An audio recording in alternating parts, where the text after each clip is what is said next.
Drug इन्स्पेक्टरची add आलेली आहे आणि हे ऍड आल्यानंतर आता आपल्या हातामध्ये जो सिलेबस आहे ह्या सिलेबसला कशा प्रकारे आपण सामोरं गेल्यानंतर या ठिकाणी येणारं पद आपल्याला प्राप्त होऊ शकतं ह्याची समस्त माहिती म्हणजे या संदर्भात कोणत्या बुक्स मधून कोणते एकदम मायक्रो पॉइंट्स आहेत ते वाचले पाहिजेत जेणेकरून जो सिलेबसची आउट ऑफ तयारी आपण म्हणतो तशा प्रकारची तयारी होणार आहे।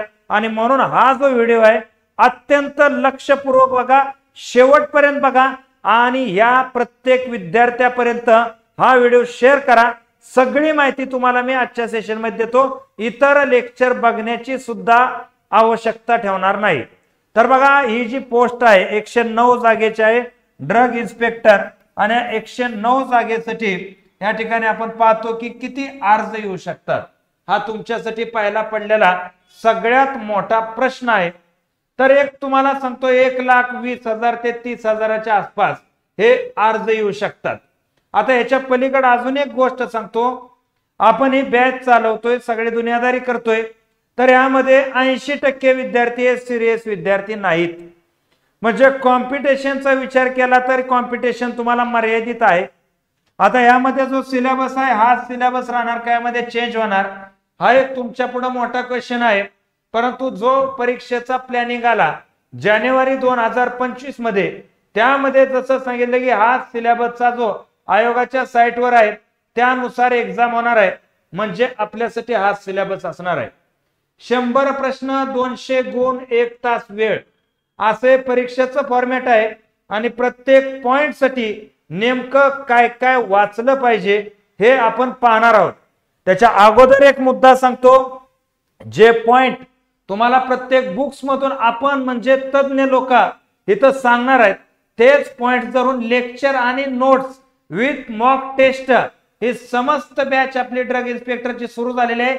विद्यार्थ्यांनी अवश्यरित्या एकदम ऑथेंटिक मटेरियल म्हणून याचा सुद्धा विचार करणं गरजेचं आहे आणि माफक दरामध्ये ही बॅच आहे।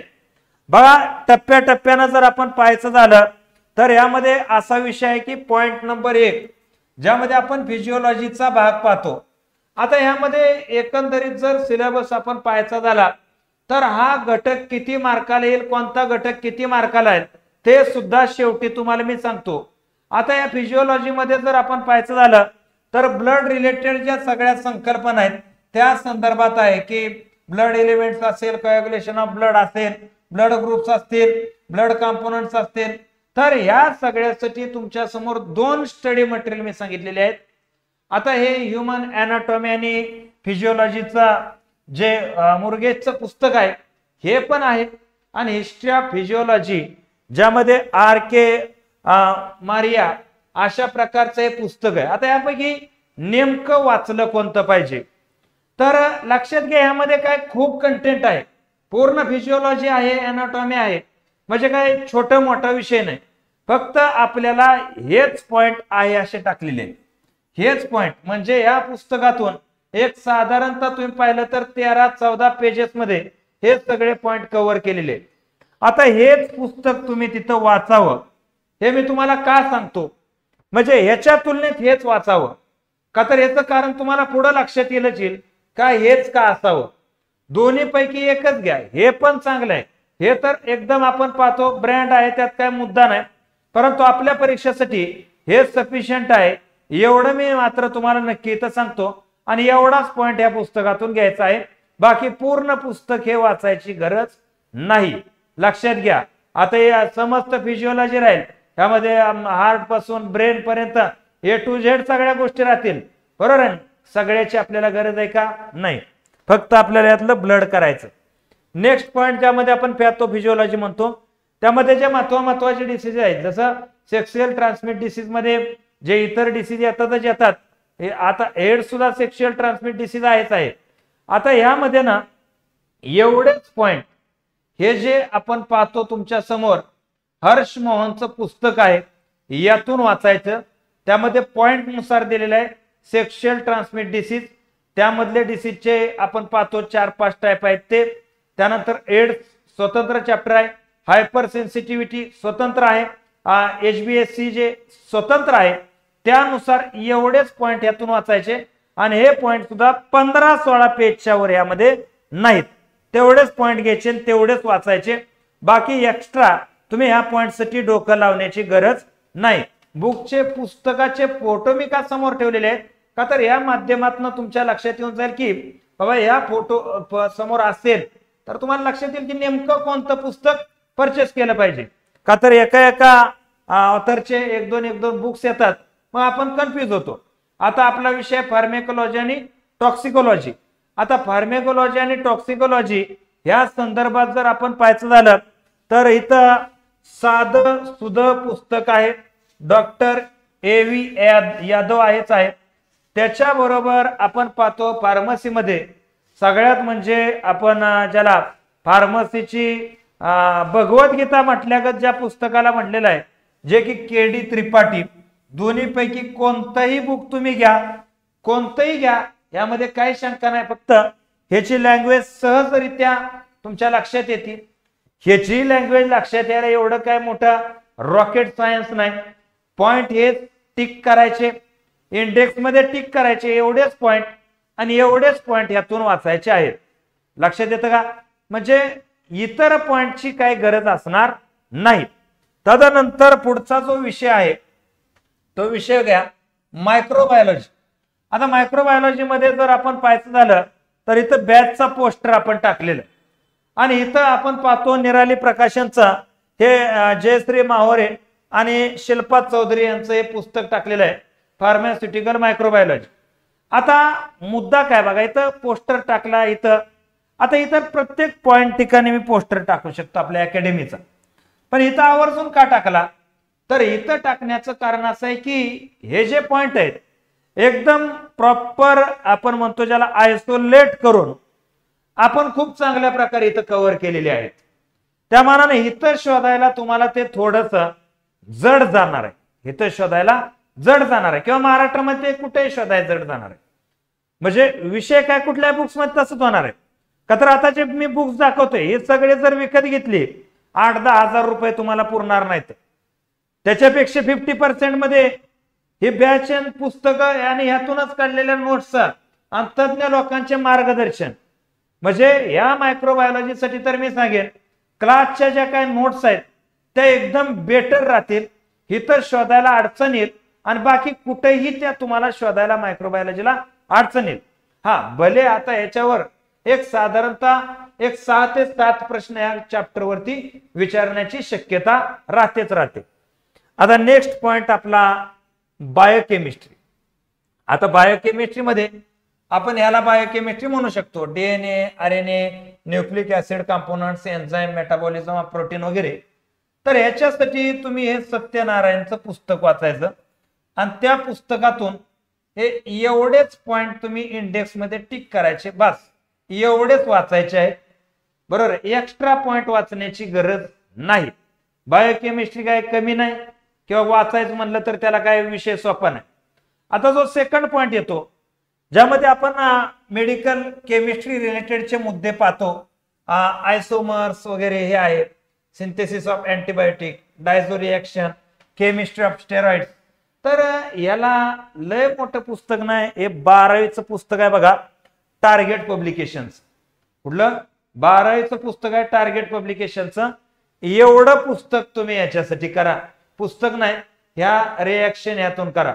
आयसोमर्स बरोबर आहे, डायझो रिएक्शन, केमिस्ट्री ऑफ स्टेरॉइड हे सगळेच आहेत. सिंथेसिस ऑफ अँटीबायोटिक्स या पुस्तकामध्ये आहेत. साधारणतः तुम्हाला सांगतो एक 7 ते 8 पेज मध्ये हे सगळं तुमचं तिथं होऊन जाते. पुस्तक पूर्ण घ्यावंच लागणार आहे का तर 7-8 पेजेस काय तुम्हाला कोण जाहिरात करून देणार नाही. आणि असेल तर ग्रुपनं स्टडी करत असेल तर ग्रुपमध्ये बुक्स घ्या, त्यामध्ये काय विषय नाही. आता त्यानंतरचा जो पुढचा फार्मास्युटिकलचा पॉइंट आहे आपला 3.3 चा डोसेज फॉर्म, त्यानंतर सस्टेन रिलीज, डोसेज फॉर्म. म्हणजे हे जे सगळेच पॉइंट आहेत आता सगळे वाचून दाखवण्यात गरज नाही. त्याला आपण फार्मास्युटिक्स म्हणून ओळखतो. तर R.M. मेहता ह्या पुस्तकातून हे पॉइंट करा. पण त्या R.M. मेहता या पुस्तकातून हे पॉइंट करून घ्या. यामध्ये तुम्हाला पॉइंट वाईज गेलं तर याच्या बाहेर काय परीक्षेत क्वेश्चन जाणार नाही. हिते नाही जाणार, हिते नाही जाणार. आणि सगळं एक करून जी बॅच केलेली आहे त्याच्याही बाहेर काय क्वेश्चन जाणार नाही, बरोबर आहे ना. सगळ्या बॅच मध्ये हेच आहे ना. हे बरं, आता जे मी तुम्हाला सांगतोय ह्यातून तर एक कंटेंट घेऊन आपण बनवलंय, नाहीतर आपल्या तरी का फॅकल्टी अशा मेडिटेशनला बसल्या, स्मरण झालं, हेच पॉइंट हेच करायचं असं नाही ना. तेही इकडून तिकडून उचलून केलेली पॉइंट असतात, तीच बॅच असते, ती काही वेगळं नसतं. तदनंतर आहे आपल्यासाठी ज्यामध्ये आपण पाहतो point number 3.4 principle and application of analysis UV spectra. हे जे आहे तर ह्याच्यासाठी तुम्ही ए.व्ही. कस्तुरे आणि जी वादोदकर यांचं जे पुस्तक आहे हे तुम्ही इथं करू शकता. आता हा जो पॉइंट आहे point number 3.5 surgical and medical devices structure. आता यामध्ये कसं आहे तुम्हाला सांगतो, याच्यासाठी स्पेशल बुक नाही. जे तुम्हाला मी आता इथं बघा फार्मेकोलॉजीच्या संदर्भात जे काय तुम्हाला आता बुक्स सांगितलेले होते ते जरी तुम्ही केले, म्हणजे यातून जर तुम्ही केला तर यातून ते सहजरित्या तुमचं कव्हर होऊ शकतं. यातूनच ते कव्हर होऊ शकतो तो पॉइंट, बरोबर आहे. त्यासाठी वेगळं करायची काही गरज नाही. म्हणजे हा जो पॉइंट आहे आपला, हा पॉइंट वेगळ्या लेवलला जाऊन अभ्यासाची गरज नाही, बरोबर आहे. 3.5 जो आहे सर्जिकलचा तो काय इतर कुठं करायची गरज नाही. पण आता जो महत्वाचा पॉइंट आहे ज्यामध्ये आपण पाहतो लॉ, DCC, DTAB, हे जे लॉ आहे हे लॉ आहेत, तर आपल्यासाठी अत्यंत महत्वाचं पुस्तक म्हणजे हे पुस्तक बरोबर ठेवावं. म्हणजे ह्या पुस्तकाचं वैशिष्ट्य असं आहे की ह्यातून नुसते हे लॉच नाहीत कव्हर होत, बरोबर आहे. लॉ बरोबर अजून एक मुद्दा तुम्हाला दाखवतो की आपला जो हा लास्ट पॉइंट आहे ना त्यामध्ये जवळजवळ तुम्हाला सांगतो 1 ते 7 पर्यंतचे सगळे पॉइंट याच बुक्स मधून कव्हर होतात. 1 ते 7 पर्यंतचे पॉइंट या बुक्स मधून कव्हर होतात.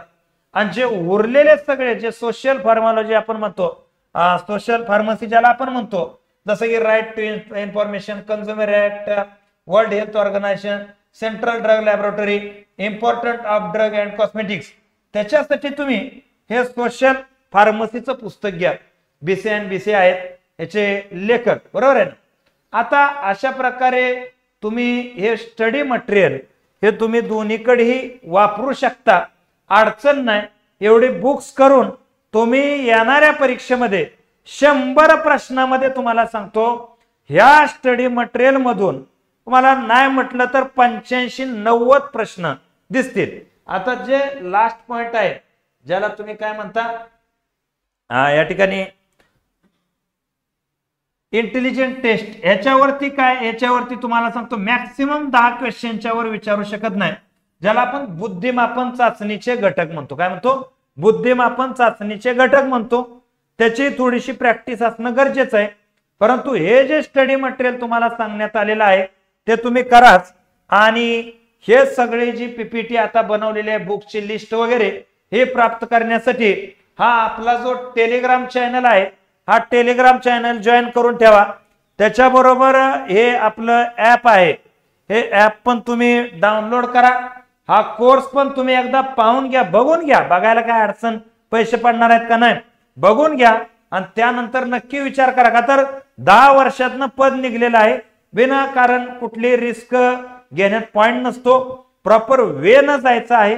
प्रॉपर वे न गेला तर तुम्हाला सांगतो बुक्स घेतले, बॅचेस लावल्या, लय किती जरी तुम्ही नंगानाचा अभ्यासाचा केला तर 15,000च्या वर काय जाणार नाही ना, का 20,000च्या वर जाणार नाही. मी म्हणतो 50,000 वर जाणार नाही खर्च. पण याचा एक पगारच तुम्हाला इतका मोठा मोठा आहे की त्याच्यासाठी आता जीव कोंडत बसू नका.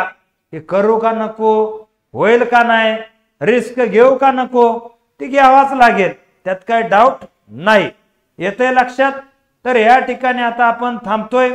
जय हिंद, जय महाराष्ट्र.